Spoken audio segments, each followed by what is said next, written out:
বরকতে ভরপুর সারাটি জীবন হোক, সুন্নতে রাসূল শাদি মুবারক হোক।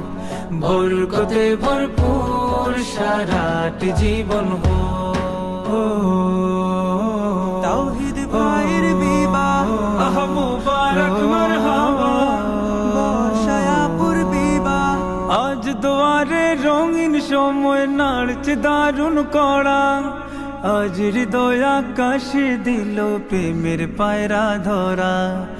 আজ দুয়ারে রঙিন সময় নাড়ছে দারুণ কড়া, আজ হৃদয় আকাশে দিল প্রেমের পায়রা ধরা। তাওহীদ ভাইয়ের বিবাহ দোয়া মুবারক মারহাবা, বর্ষায় আপুর বিবাহ। দোয়া মুবারক মারহাবা। শূন্য মনে পুণ্য না